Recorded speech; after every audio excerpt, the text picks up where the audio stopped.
Version. All right, good morning, everyone. We're going to get started. Welcome to today's session. We're going to kind of introduce something new I've been working on for a little bit. This concept I kind of put together from combination of all the different coaching and accountability groups I've ran for many years. And I just wanted to kind of present this to you guys today, let you check out this kind of new idea. Maybe some of you will give it a try, and hopefully you will gain some business from it. So let me share my screen. Feel free to take notes. I will have some handouts at the end, but realistically, most of this session today, it's about us having dialogue, talking together. This isn't a thing that I'm just like teaching a class. It's more or less about us having conversation about how to get more business, how to get in a better flow. Anybody take Ninja? Any ninjas in the room or online? No? Surprised. Ninja, but Well, let me hide my panel and I will share my screen here. sorry, All right. I did the ninja. Couldn't find the mute Oh, button. I'm it. Awesome. Yeah. Yes, you guys know, like getting in flow, that's what it's about, right? So this whole plan it's pretty simple. I'll give a breakdown in a little bit, but really it's just to teach you guys this new concept that you can implement for a method to get consistent success. Because that's the thing I recognize the most, just being a leader and trying to help people all the time. Most of the time, where I see people have gaps is consistency, right? It's consistency and scheduling, like not having a schedule of what you're doing every single week. There's a lot of people that just kind of like wing it. They don't have a schedule. They don't work by a schedule. They just figure, some people figure, oh, I'll come into the office, I'll just show up. At least I'm showing up. Has anybody heard that old school saying, 50% of success is just showing up, right? Just being there, being close to the center point is really where, you'll learn and still, get engaging. But realistically, having a schedule and being consistent and actually doing business engagement activities, that is how you get more business. So first thing, I just want to kind of cover top reasons, 10 reasons that brokers do fail. And I used ChatGPT to not only analyze a bunch of surveys from NAR. I've uploaded a bunch of PDFs in there and had them go through and completely analyze and really get to the nitty-gritty of a few things. And so this is what it came up with is why most brokers fail. So the first is lack of a clear business plan. Many brokers fail to set goals or to create a strategic plan for their business, leave them directionless and reactive instead of proactive. It took this literally from some of the surveys about failure. So if anyone did not do a business plan yet, because we do those every single year in October, John L. Scott Corporate just released the one online that you can do. And it is just at johnlscott.com/elevate. And they actually have multiple business plans that you can choose from. There's the short version, there's the Tom Ferry version, the Brian Buffini version. They're all there online. You can click and just get to any of the ones you want. So they just rebuilt that and retooled that just this year. If you haven't done a business plan yet, you need to do one. The second thing was inconsistent lead generation. A failure to consistently generate and nurture leads results in insufficient transactions to sustain business. If your business is like the ocean and it's just constantly up and down. Part of the reason is you're not just being consistent with trying to generate leads. And we're going to dive in much deeper into that later. The third thing was poor time management. Brokers often struggle to prioritize tasks, leading to efficiency and missed opportunities.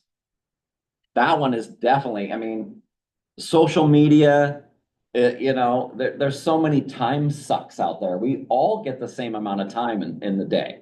We all do. It really comes down to choices. Like, what choices are you actually making? Every single one of us could say, yeah, if I really wanted to, I could buckle down and I could do more.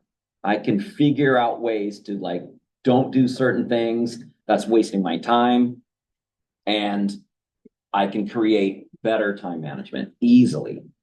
The fourth is insufficient market knowledge, which I thought was interesting that it pulled this out of there. So a lack of understanding about local market trends, pricing, or competition undermines credibility and effectiveness. So it's saying if you're not constantly looking at data, right? Every single month we do sales meetings, we hand out the market statistics. Every single month you get your John L. Scott housing updates. Every single month you can have your property trackers set up or market insights to communities. These are the types of tools and stuff that you've got to just continue to be proficient at. I mean, you really got to have an understanding. What are you saying right now when people are asking you the ultimate real estate question, which is, how's the market? What are you guys saying right now? This is the part of the session where we talk together. What are you saying? I say the market's good. The market's good. I say, why are you asking? Why you're asking? No, that's great. Question, yeah. Usually, because you don't want to go off and say it's a great time to sell or a great time to buy. You want to find out what they want to do. Well, that's, yeah, definitely true. What if that person that, you say that the market's great too, and I'm not picking on you because it is great. I mean, there are great opportunities in every single market. What if that person has lost out on 27 offers? And they're like, yeah, I feel like giving up. Yeah, I know, it's great. Thanks. It's a great market for Right? 26 people. So But that response leads to another question. hopefully, So what about that market? Because then it's like that actually gives our company a distinction, like we're Yeah. very good at finding off-market properties. oh, I know, I'm, But you're Picking on you. taking, no, you're fine with that. I've done this for a while. But basically, you're going down through a decision tree. Mhm. And if whatever path you take, you lead to something else. Absolutely. What else? What else are you guys saying right now?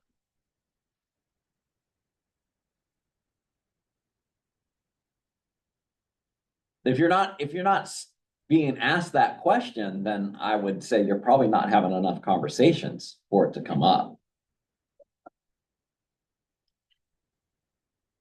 All right, let's continue. Let's look at a few more. Inadequate follow-up. Failure to follow up with clients or prospects leads to missed deals and damaged relationships even. I'm positive how it pulled that information is from the buyer surveys from NAR, where it said that the most important things to buyers were relationships, constant communication. It totally understands that if you're not continually following up, that you're gonna have more failure. How many times do you think you guys you follow up when you meet someone at an open house? What's the average? What do you think? To close something, to go. No, just you meet a stranger at an open house, you have a nice conversation, you get their contact info. When do you follow up with them? First time, 90%, and then it like drops off significantly after. Oh, yeah. Most people will follow up once, one and done. Do you know what the average is you're about 11, 12 times it takes So, to follow up. I know someone in one of our accountability groups says, yeah, I just follow up until they tell me to F off. That's what he said. I was like, I mean, that works. It definitely works. Yeah. Over reliance on single income stream. So it says like, obviously brokers, talking to people last night at some events, it's great to talk to some people that do understand that you can't have all your eggs in one basket. You got to diversify what you do in this industry. A lot of you help make your clients, wealthy with their investments. What are you doing for yourself? That's a pretty important thing. If you don't have any other, income coming in from a spouse and stuff like that, this business can be hard. Every single day we wake up unemployed, right? You wake up and you're like, whatever you did yesterday, the success and stuff, you close a deal. The next day you wake up and you just start from square one again. That piece of this business is one of the hardest ones. It's definitely part of why so many people quit. I think the average of people who stay in this industry after 5 years of getting in, just only having 5 years in the business, it's super low. Nutrition, I think it's like 20% or 18%. what's this office's average, Eric? It's much That's higher. what I was thinking. Oh yeah, I mean, it's definitely much higher. Wherever you end up probably going first might have a lot to do with that, but definitely it's important. Resistance to technology and tools, avoiding modern tools like CRM systems, digital marketing, analytics platforms puts brokers at a competitive disadvantage by avoiding not using CRMs and systems. Now, technology is never going to replace what we do.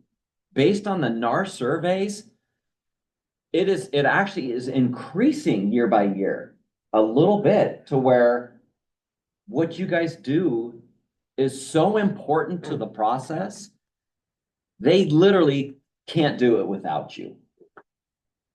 And the really cool thing, according to the surveys too, which the numbers again have increased year over year, is that the percentage of the very first broker who gets to the client wins. So you have a huge advantage of actually gaining business by being the first one to get to them. So that's another thing you got to think in your mind, like, wow, if I engage and I'm there, if I use a CRM to keep me on task, and it doesn't matter which one you use. I don't care if you're not using the Donald Scott one. It doesn't matter. You guys know what the right CRM is? The one you use. Microsoft Outlook is a CRM. You guys know that? It's got contacts, it's got calendars, it's got schedulings, it's got events, tasks. You can do it in any of those. None of them are perfect. I don't care what the latest and greatest is. And another thing that I'm recognizing more and more, and this is huge, you guys. AI is not going to replace you in what you do in Not this yet. business. No, it still is not going to. Imagine being a client and walking up to that vending machine and you see your houses to choose from. And you got your $100,000 bills, they're wrinkled and you're trying to iron them out to fit into the machine. It's too big of a deal. They need guidance. They need help. And they want that. But the thing that is really crazy right now is the gap is widening right now with the fact that you guys have this opportunity to make a real relationship with somebody to actually get business. Do you know I want you guys to raise your hand who had a birthday last? Isn't someone's birthday today too? Alberto. Oh yeah, Alberto's. Isn't Alberto's birthday today? I want you guys to think. When was the last person or time in person that called you on your birthday? That actually called you and said happy birthday? Raise your hand. Okay, who was it, Ramona? Who called you? Friends. So they called you. You got actual phone calls. Did anyone else in your last birthday get a call? Alex, what'd you get? Who called you? Mother-in-law. Your mother-in-law? Yeah. Jason? My brother. Your brother? Who else? Sister-in-law. Your sister-in-law? Levin? My brother. Your brother? I'm sure there is more than one person. Zoom people, you guys are real quiet today. They don't have birthdays. They don't have birthdays? Listen. Come on, like, It was think my about grandma. awesome. Yeah, see, these are the people, like, do you see like, who is calling? Family, closest people. Yeah, it's the closest people, right? It's people. But they're doing that because of, the relationship you have with them. Do you see Facebook now? How many people get the Facebook messages of happy birthday? There's thousands of them. Do you see the AI that's in it now? Mhm. Does anyone recognize what does it do now? Write it for you. It writes it for you. You just click send, send, send, send. Done. Done. It's all done. And now it has now even got the AI to where it's like, would you like to add another response when they reply? Or like a picture. Yeah. Think about that. You can actually completely be different when you pick up the phone and you actually call your client. Even a direct message, I think it's better than Facebook. If you guys want to move the needle, and this is going to be the time, I'm telling you, Lennox actually talked about this. I remember him talking about this probably like 7 years ago, 8 years ago. He goes, the future's coming to where everything's going to be instantaneous. The relationships are going to be not even authentic. It's all just going to be written for you.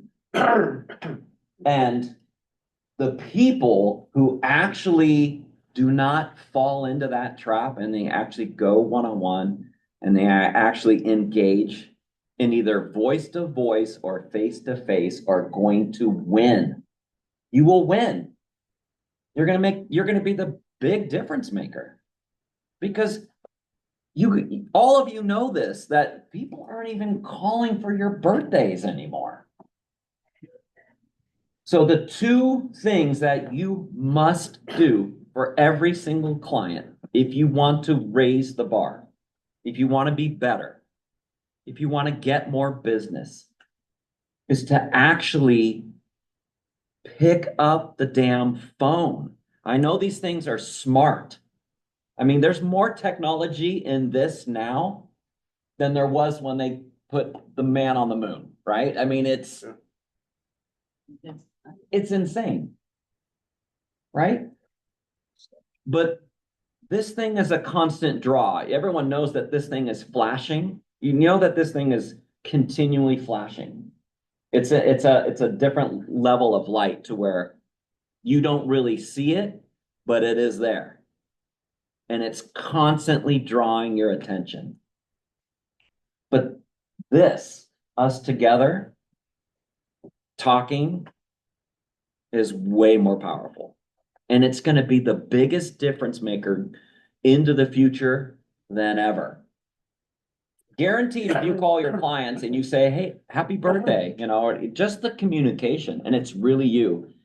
There's the AI video. I heard someone talking last night, like, oh yeah, I signed up for this program. It's a video of me, and it just says, hi, Levin, happy birthday. It puts in the person's name, and it's the same video for everybody. It's like, I was like, okay, yeah, you don't think people can't tell that? Of course they can. But when you make the calls, your clients are gonna be telling people like, oh, who was that? That was my broker, I Jason. got when my Nordstrom shoe guy calls me, and whenever I go buy shoes, I ask for Jonathan, because he actually told me which man. That's a Nordstrom strategy. That's Nordstrom though. Mhm. Yeah, but you guys should be the Nordstrom service of real estate. That should be what you should be That's true. You do that. trying to obtain. That should be what you say your service is like to your clients. And when you start doing that, it's a difference maker. When was that, Jason? When was that? Actually, I bought these from him. I actually got presents from a salesperson.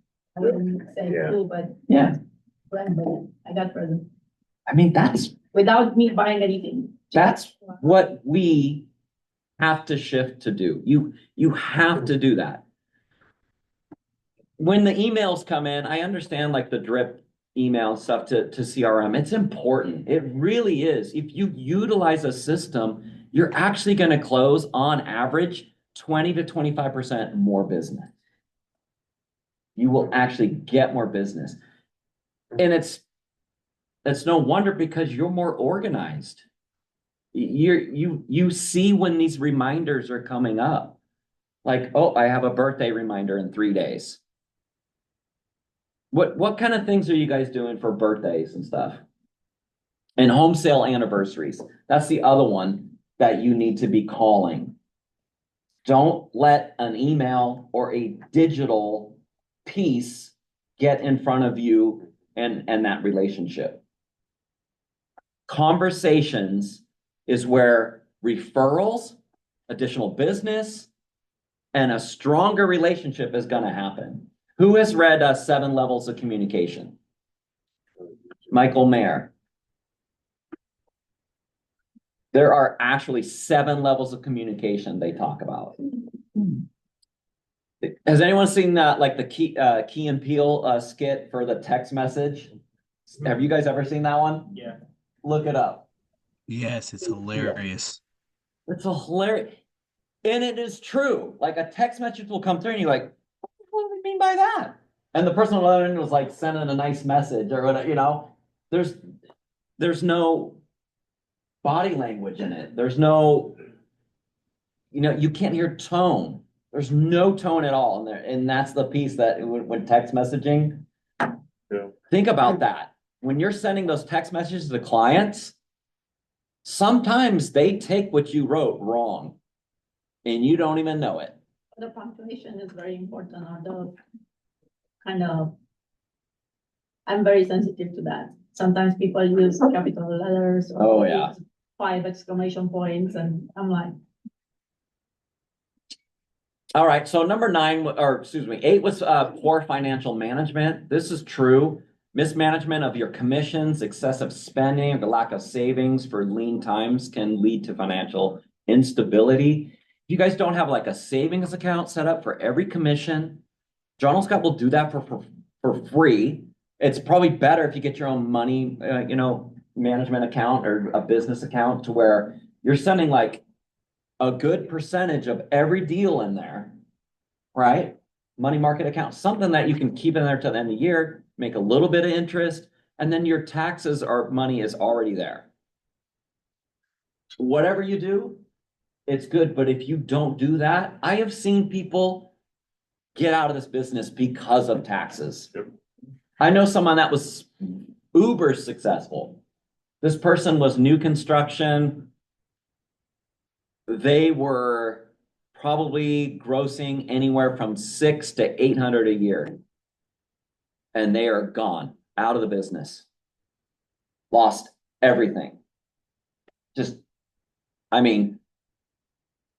have went to jail for the amount of like taxes that were owed. It was insane. And it's a thing, and it's just sad.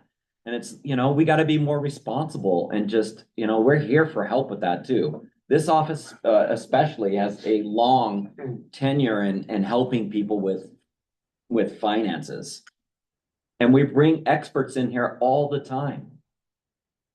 Lack of training and development, that's an obvious one.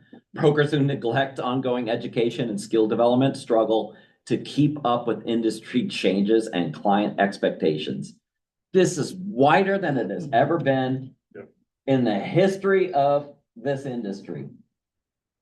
The gap has gotten like Grand Canyon wide. It is insane. I have seen the worst written deals in my career ever. Yep. Ever. It is insane.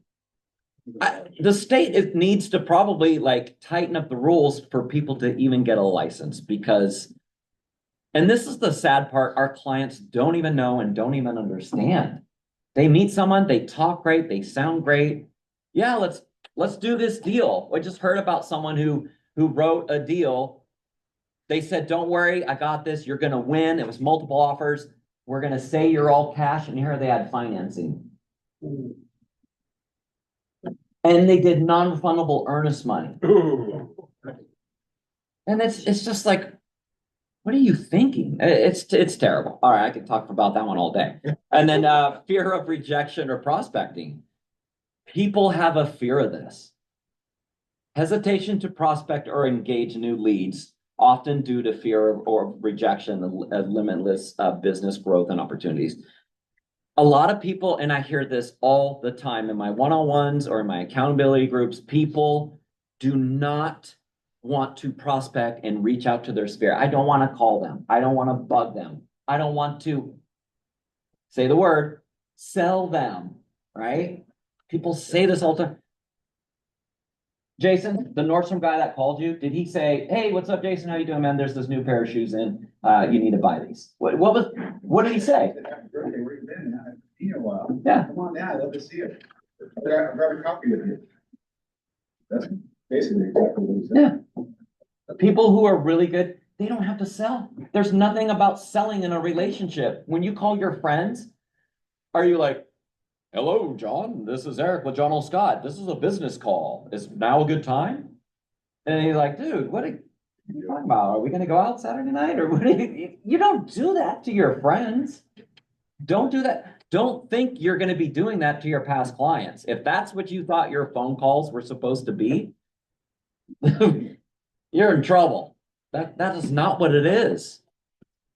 It's just a call. It's like, how's it going? How's the family? We all hear this word, Ford, family, occupation, recreations, and dreams. It's just a reminder of some things you can ask about just to have the conversation. All right, top producers in real estate always distinguish themselves from others through a combination of mindset, habits, and skills, and here's what sets them apart. So we learn about why are people failing. Well, here's the difference between what it takes for top producers.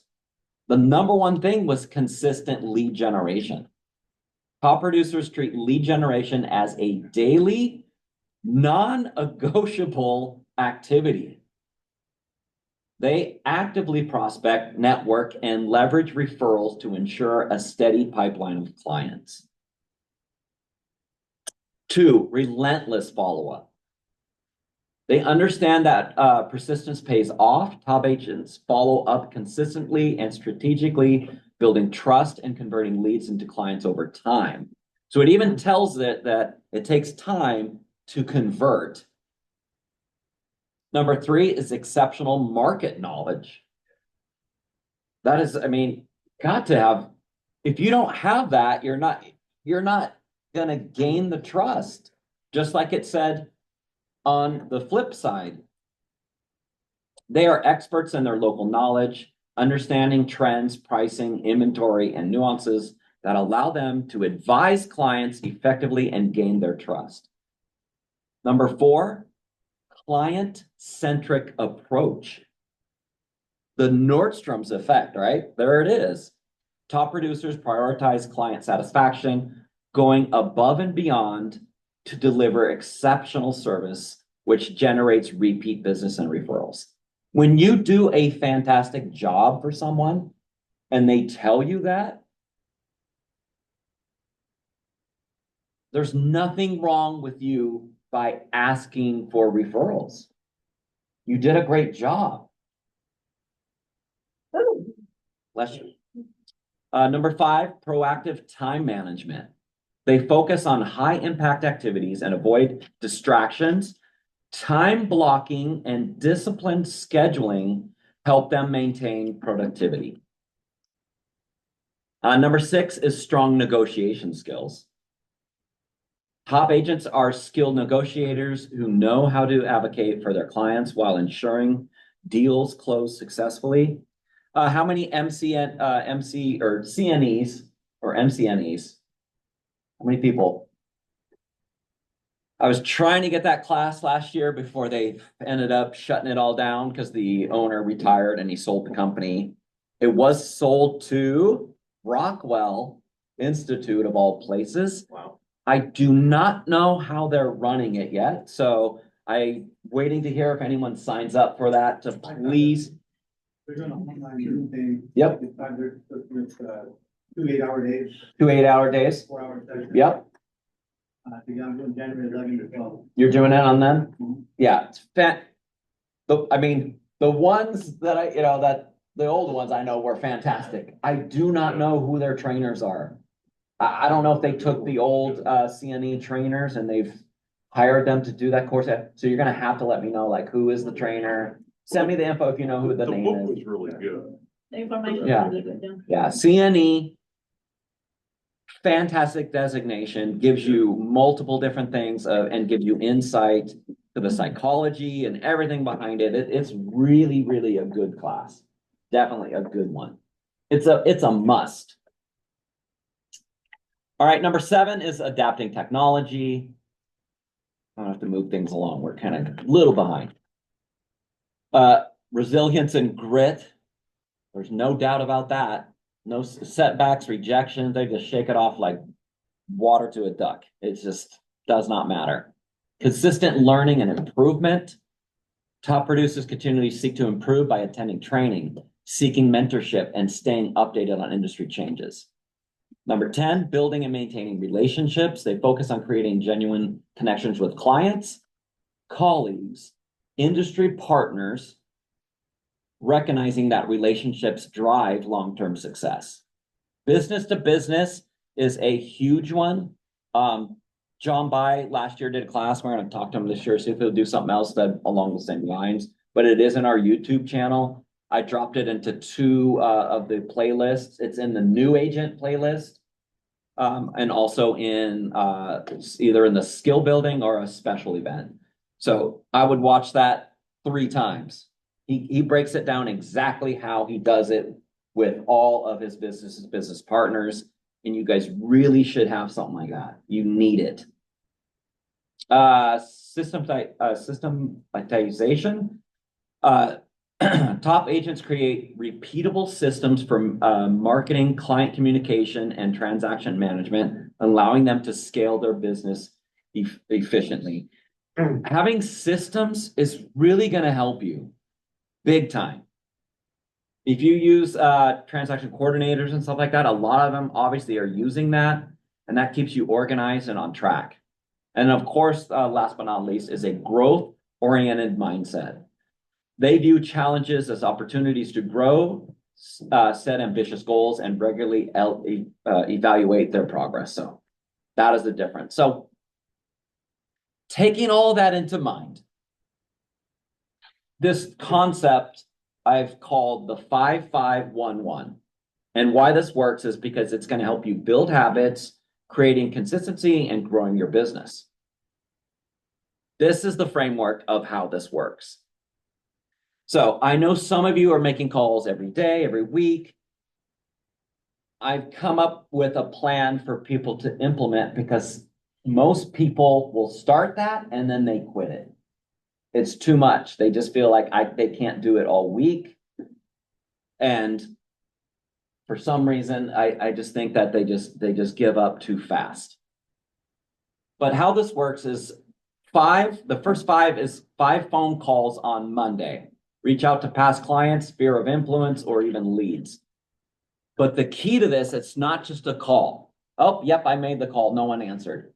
You must have 5 conversations. If that's a happy birthday, if it's a happy home sale, anniversary, or the check-in for like whatever it is. Oh, happy holidays. How are you doing? How's the family? Like, you must make 5 phone calls and 5 connections. If you do not get a appointment, because the whole thing that you're trying to do is to get appointments, get face-to-face, get referrals, right? Tuesday, you're doing the exact same thing.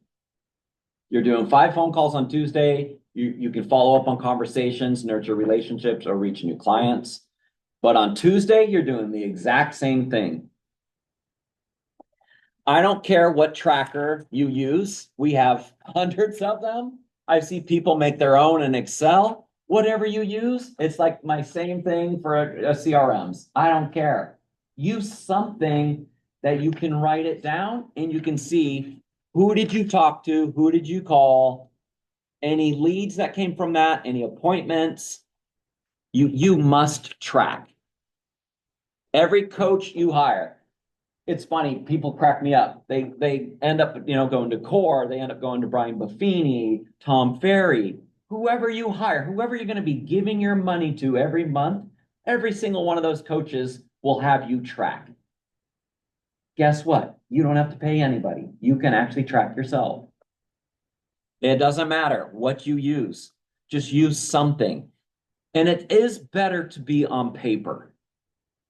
Quasi, why do you use Core and you use your tracker? Why do they say to go on paper? Why can't you do it digital? I mean, I don't know why, but I think for me, it's just like I have to have it with me and I gotta like physically mark it.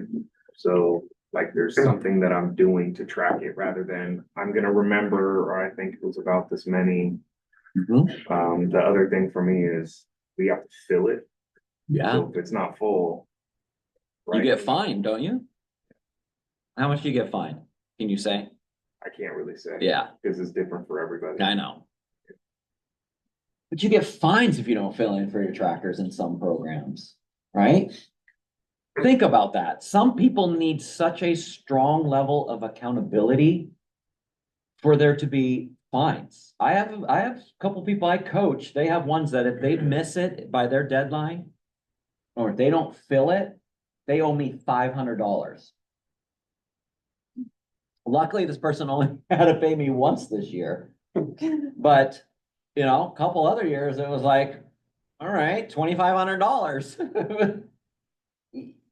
Sometimes it takes that level, it's like most people, like if they know it's gonna hurt or there's pain and they don't want that pain, and especially a financial pain, they're gonna do it. They're gonna do everything in their power to do it. Track it. You guys have to track it. There's a psychology where if you actually put pen to paper, it sticks more in your head than Yeah. if there's a psychology. Yes, there is. Yeah. And it's also another thing I'll say about tracking. Write the names down. If you're someone who's like, here's my tracker and I make a slash. Who was that? Who did you talk to? How are you going to remember to follow up? In Core, you have to get a legal binder, 3-ring binder, and you have to hole punch that thing and keep them all in one thing. John you see, he's carrying that thing always, but you do too. Anybody who's committed in Core, like you got to have that thing with you 24/7. You have to.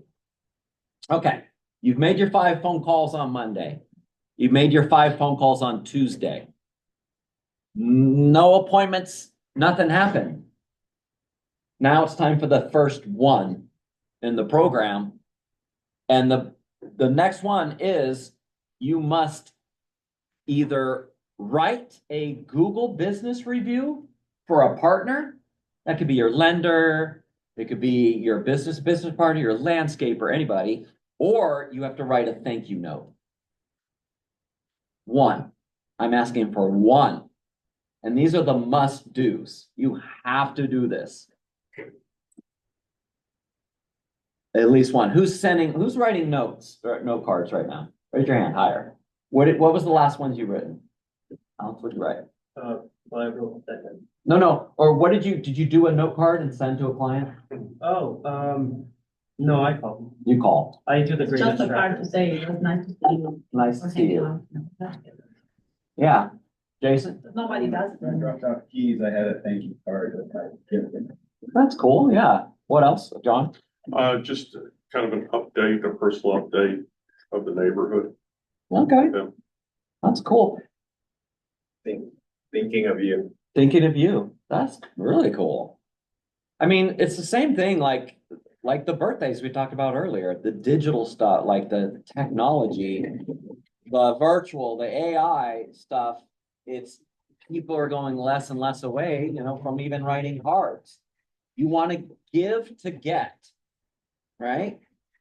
Jason? One thing that's like like when you're getting like phone calls from like lenders that you work with, and a lot of times you can feel that they're going down their list. So kind of make it more genuine than Yeah. just them, because you can tell they're just putting in emotions. You're like, "Hi, Jason, this is blah, blah, blah. How are you? Great, it's nice to talk to you." It's like so robotic, and it's like you just tell they're just going through their checklist. Yeah, yeah. Smile and dial. That's what they say, right? I mean, people, like, they say all the time that they can tell on the other end of the phone if the person's a happy person or not. Can't you just 100%? You can smile with your. Yep. So 5 phone calls. 1, at least you're giving a Google business review for someone or a, writing 1 card. And I'll give you a secret. If you do it to strangers you just meet, it will blow their mind. Blow their mind. Like a restaurant or someone you meet, a server or someone, like just doing stuff like that is just putting it out there in the universe. It's amazing. All right. Time for the final one. You got no leads, or excuse me, you got no appointment. You did not get an appointment, right? The next one is you must schedule an open house for that upcoming weekend. Because by the time you're at Wednesday and Thursday, you already know, like, uh-oh, I don't have an appointment this week. So now go get an open house.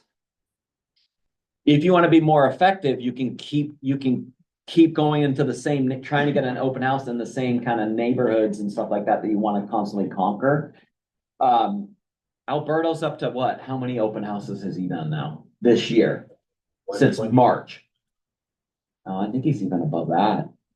That's the last count I got. Okay, I think he's close to 130. I You think know it what is. the result is from that activity? He's getting more and more business. Closings. Closings. Yeah. Yeah, he met someone in open like real recent and got a double, got a listing, got the sale. And then, I think he did it on 2 deals. So it's like, I did that last 3 weeks ago. yeah. They still work. Oh, they absolutely work. And right now is some of the best times. It's way slower, but the quality way outweighs the quantity right now. So the people are there, they're like, I need a house. I heard someone this week, they talked to someone and they literally met him, wrote it, and it's closing before the end of the year.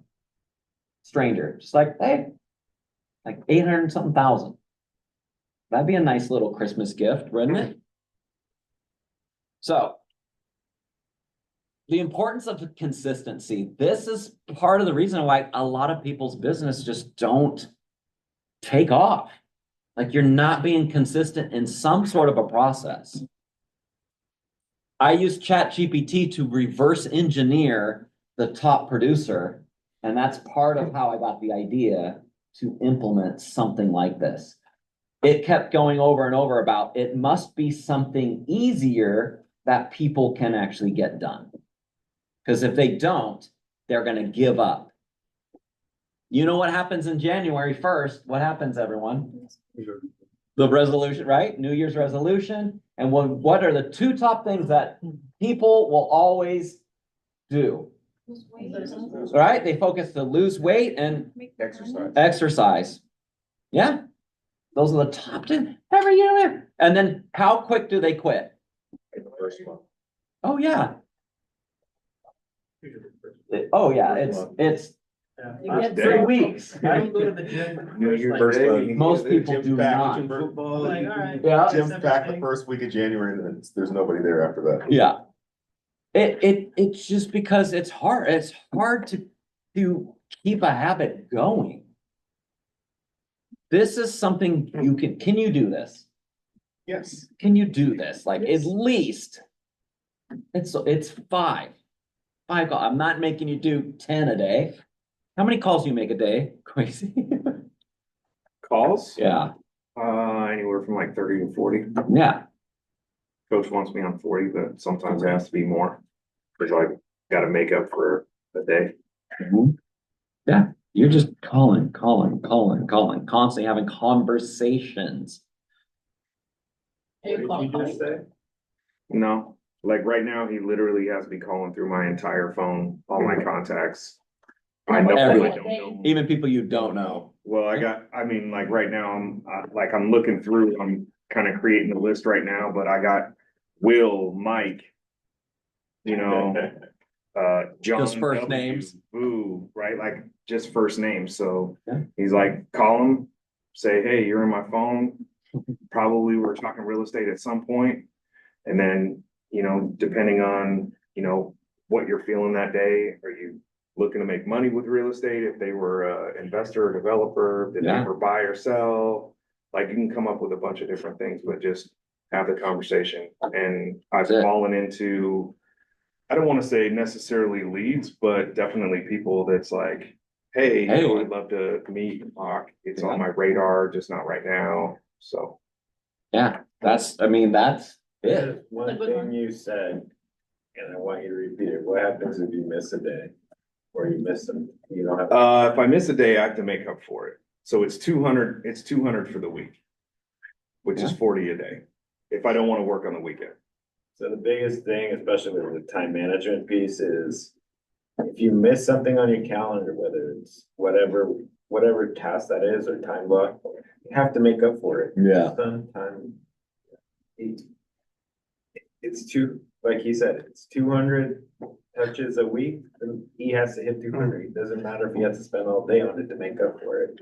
I think most of us, what happens is we skip Yeah, and then we never make up for it. yeah. And so that's gonna start skewing your numbers for the year if you don't stick to your numbers. So I think that's that.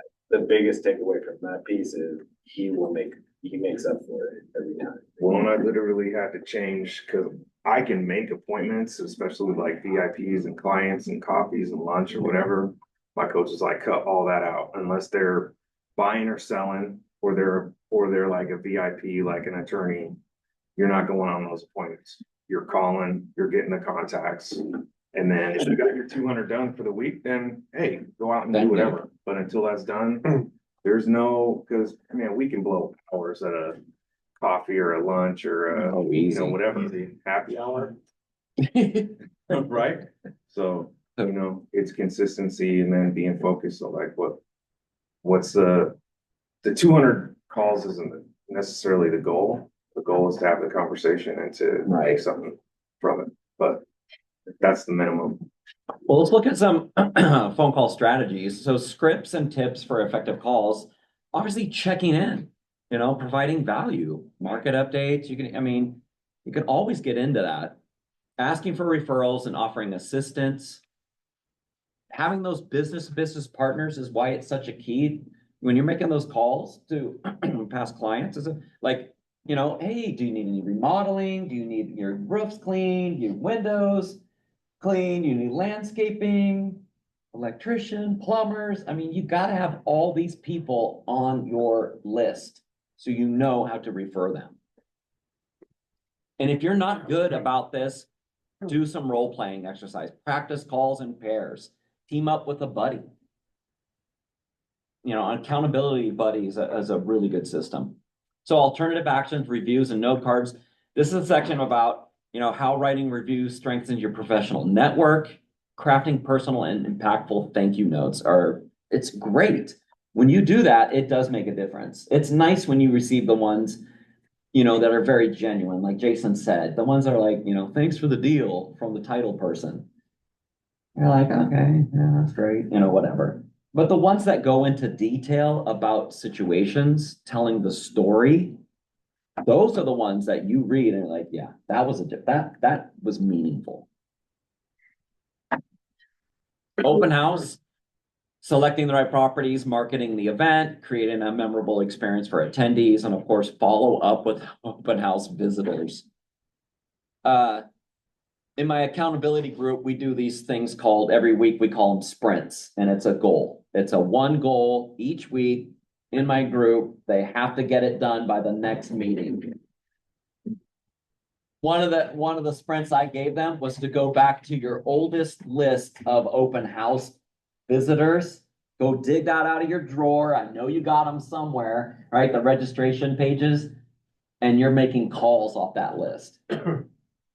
One person got, well, one deal already, and the second deal is coming into next year because of investment properties from just that phone call. And they couldn't even remember the person. Why did that happen? Why did that happen? Made the call. Made the call, definitely. It wouldn't have happened if that didn't happen. You know for damn sure, because they don't even remember who they were. Timing. Who said that, Kenny? Jason. Timing is you. People aren't ready until they're ready. So why do you get in your own head about, oh, I'm following up and it's bugging now?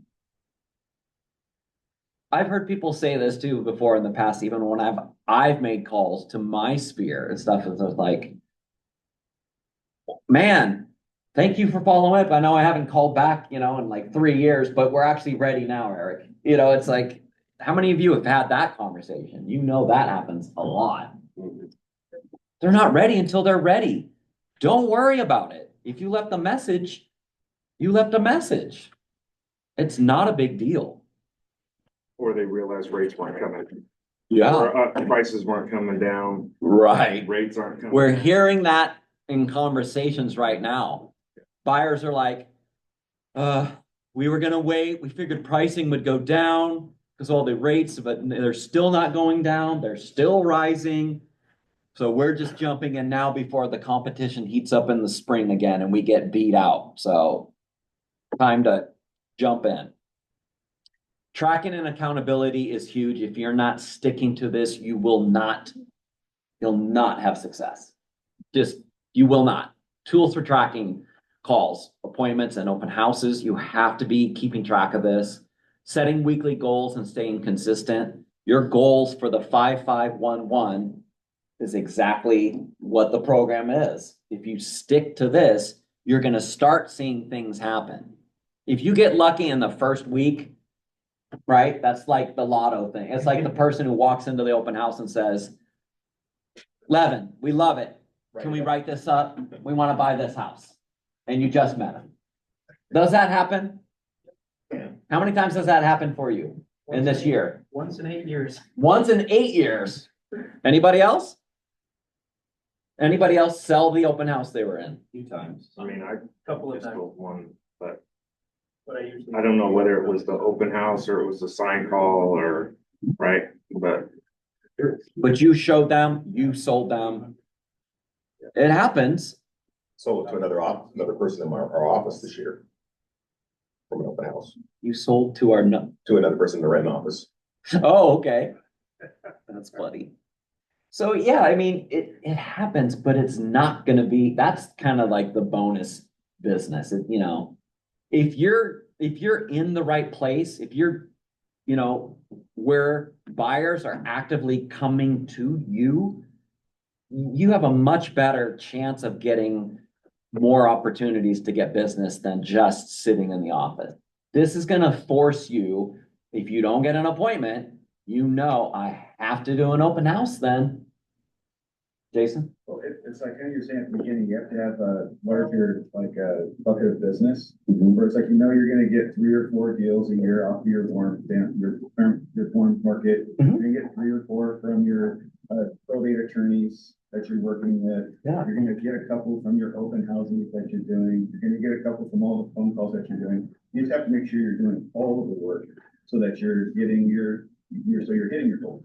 Yeah, Josh Hall does an amazing job. About every year, he makes a pie chart of where his business comes from and for his goals on how and what they expect that they will do in the year. Go walk by his office and ask if you can look at his charts. He has them from a bunch of previous years, and just look at the differences of what happens in each year and where his business is coming from. It's really smart, and it really gives you more ideas of, wow, he gets that much from business to business partners? Holy moly, he gets that many referrals? How, like, what, what does he do? He's consistent at doing engagement. John L. Scott was racking their brain, like, what are we gonna call our CRM? We want it to be, something cool and fancy and, and hip and, we want it for people to use it. And they're like, well, how does business happen? Well, you got to engage with people. That's it. Let's call it engage. And you have to engage. All right. Questions, action plan. What do you guys think? Can you do this? Yes. Yes. Will you do this? I know some of you are doing different things already and it's working for you. And so I'm not asking you to change that if, those things are working, but hopefully this kind of sparks some ideas to give you a plan that you can actually jump in and do. The first thing though, if you don't have a database, if you do not have a list of people, you need to create it. You need to get it in. I would say get it into a CRM, right? And we will help you do that. But if you don't have that, I know you got one of these. Just like Quasi said, he's got a list of people. There's your starting point. Do not wait. Sometimes I see two different types of people when they get into this business. They're the type of person that gets in and they're like, oh, I can't make calls to people yet. I need to know everything. If I don't know everything, I won't know what to say. And then there's the other polar opposite of people who are like, I don't know nothing. I'm going to call and talk to people because I love people. And that's how I know business will happen. We can figure out the paperwork and the other stuff later, right? We can help you with that. But if you're not doing that part of the engagement, business will not come to you. It's not going to happen. Your database, right? On average, each year, 5 to 7% should transact. Do you know how much it's been in the past 2 years? Does anybody know? It's 1 to 3%. That is it. If you have 100 people in your database, in the past 2 years, on average, 1 to 3 people need help with real estate. That is it. Can you survive on 1 to 3 deals in a year? No, if you're homeless. If you're homeless.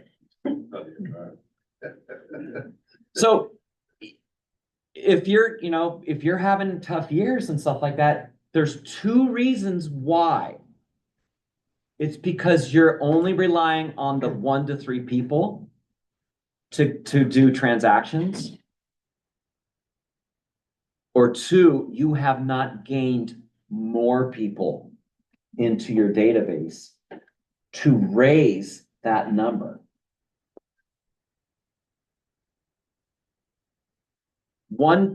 500 people now in your database, and what's 1 to 3% of that?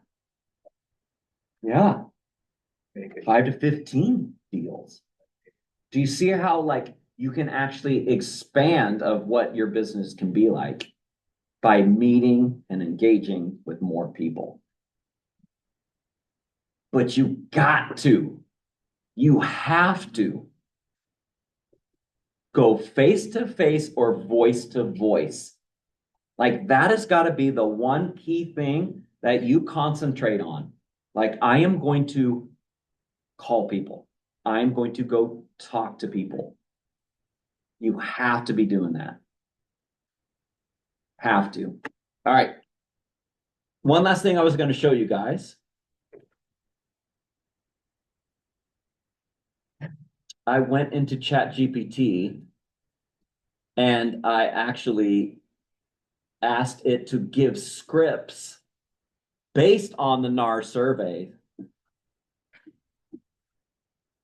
And I thought some of these were pretty cool.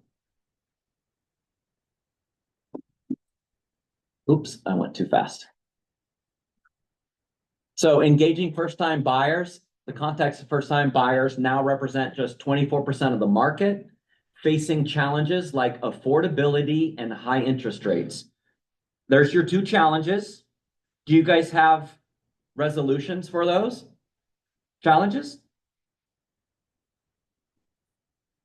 Do you have programs and things you could help people with? How many people have closed covenant deals this year? If you don't know what a covenant deal is, you better be showing up for some more training. How many deals have you guys closed now? 3. You've closed 3 already this year. That's the most I've heard of. Of the company. Yeah, That's amazing. that's huge. I'm on the third one right now. That's amazing. I mean, there are ways that people can actually get success. What is the covenant deal? Yeah. It's a program that now it's not just Washington, it's the whole United States has the program, but Washington Washington's is leading the. is the first leading. one. yeah, we're like way out far out ahead. Started in July. It basis of the program is depending on the years of Washington resident. Since 1968. Was it from 68? 68. So you had to have been a resident from 68 to prove that you were living in Washington and you are of it's nationalities? Nationalities, it's a whole Yep. myriad of American. Yeah, all the other, all Any immigrants? immigrants. it's immigrants and they're expanding on that this year, supposedly. So I would definitely get a one-on-one with like Aaron and a couple other people that are proficient in it, but it is huge. It's 20% down. And and there's no interest on it. That's checking, just to break it down. There you go. 20% down, no closing costs. Yeah, 20% down, no closing costs that they provide. So no PMI. Yep, no PMI.